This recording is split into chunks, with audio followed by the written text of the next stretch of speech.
हरे कृष्णा, राधे राधे। गोप Madhav little words में आपका एक बार फिर से स्वागत है। आप सब कैसे हो? आई होप आप सब अच्छे होंगे। चलिए हम अभी अध्याय कर लेते हैं। 19वां अध्याय है आज, वो कर लेते हैं। भगवते वासुदेव, भगवते वासुदेव, वासुदेवाय नमः।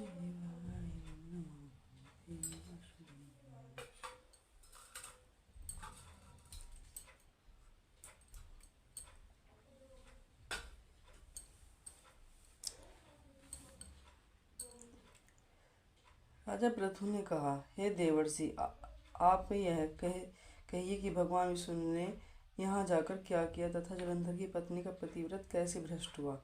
नारद जी बोले, जलंधर के नगर में जाकर भगवान विष्णु ने उसकी पतिव्रता स्त्री वृंदा का पतिव्रत भंग करने का विचार किया। वह उसके नगर में एक उद्यान में जाकर ठहर गए और रात में उसको सपन दिया कि वह उनकी माया और अद्भुत कार्य पद्धति थी।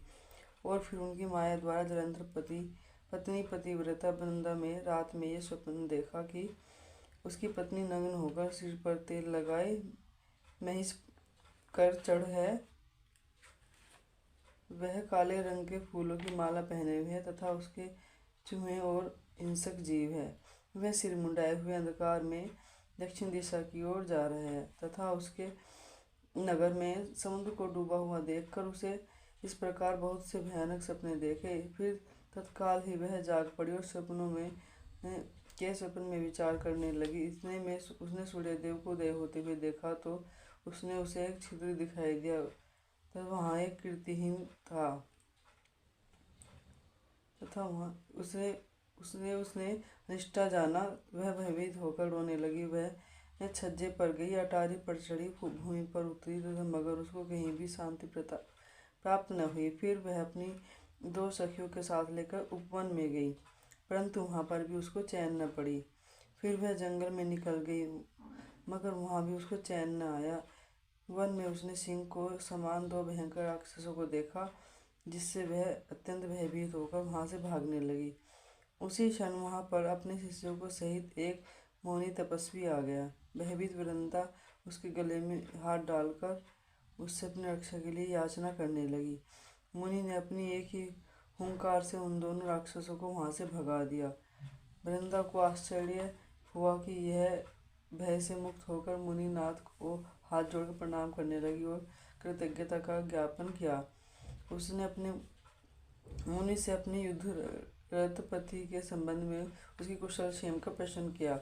मुनि ने मौन होकर आगे पीछे देखकर कुछ कहना ही चाहा कि उसी समय 2 वानर मुनि के समक्ष आकर हाथ जोड़कर खड़े हो गए और ज्यों ही मुनि ने भ्रुकुटी संकेत किया त्यों ही वह उड़कर आकाश में चले गए। फिर जलंधर का सिर वह धड़ लेकर मुनि के पास आ गए। तब वृंदा अपने पति को मृत हुआ जानकर मूर्छित होकर पृथ्वी पर गिर पड़ी और अनेक प्रकार के वचन कहकर दारुण विलाप करने लगी। पश्चात होने पर मुनि ने कहा, हे कृपानिधि, आप मेरे पति को जीवित कर दीजिए। पतिव्रता परायण दैत्य पत्नी ऐसा कहकर दुख की स्वामिनी को छोड़ती हुई मुनीश्वर के चरणों में गिर पड़ी।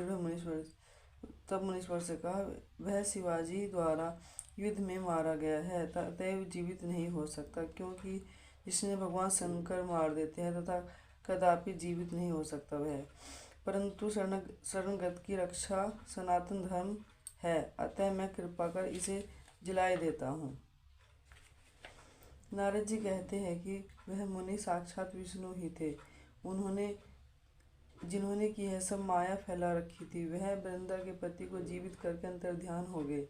जलंधर ने उठकर वृंदा का आलिंगन किया और उसका मुख चूमा। वृंदा भी पति को जीवित हुआ देखकर अत्यंत हर्षित हुई और वह अब तक हुई एक सब बातों को स्वप्न समझा। तत्पश्चात वृंदा सकाम हो बहुत ही दिनों तक उस दिन वन में अपने पति के साथ विहार करती रही और एक दिन उसने अपने सूरत पर अनुभव काल के अंत में भगवान विष्णु को पहचान लिया। अतः उन्हें ताड़ित करती हुई बोली, हे पराय स्त्री के गमन करने वाले विष्णु, तुम्हारे शील को धिक्कार है। मैंने जान लिया कि वह मायावी तपस्वी तुम ही थे। हे राजन, ऐसा कहकर परम क्रोध के पतिव्रता वृंदा ने अपने तेज को प्रकट करते हुए शाप दिया।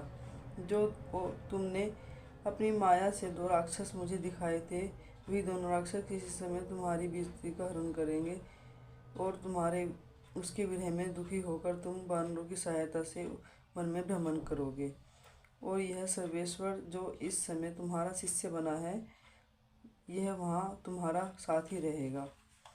ऐसा कहकर पतिव्रता वृंदा भगवान विष्णु के लाख मना करने पर भी अग्नि में प्रवेश कर गई। ब्रह्मा आदि देवता आकाश में उसका प्रवेश देखते रहे। वृंदा के शरीर का तेज श्री पार्वती जी के शरीर में चला गया और आकाश से जय जय शब्द होने लगा। पतिव्रता धर्म के प्रभाव में वृंदा ने मुक्ति प्राप्त की।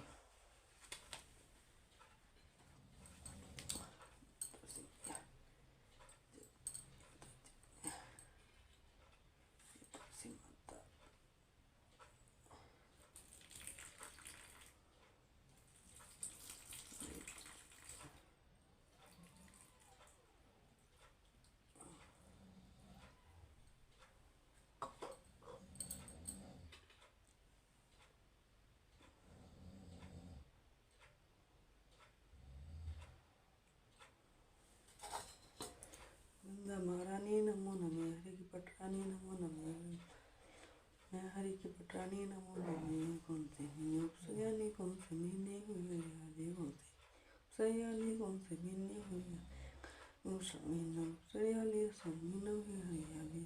महारानी नमो नमः, हरि की पटरानी नमो।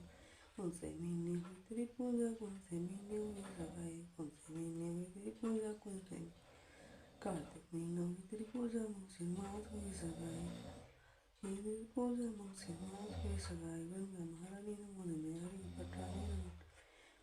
कहाँ बैठे तुलसा, कहाँ बैठे शालिग्राम, गंगा बैठे तुलसा, आसन बैठे शालिग्राम। वृंदा महारानी नमो नमः, हरि की पटरानी नमो नमः, नमो नमः, हरि की पटरानी नमो नमः। कौन एक तुलसी नहीं, एक भी भोग संगम, 56 भोग छप्पन भोग, बिन तुलसी नहीं एक भी भोग। नमो नमः, हरि की पटरानी नमो नमः, नमो नमः।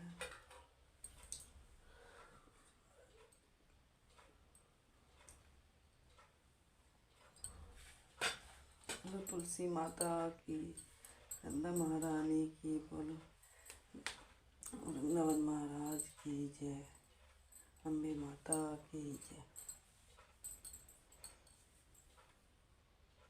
वीडियो पसंद आए तो वीडियो को लाइक और शेयर करना। राधे राधे।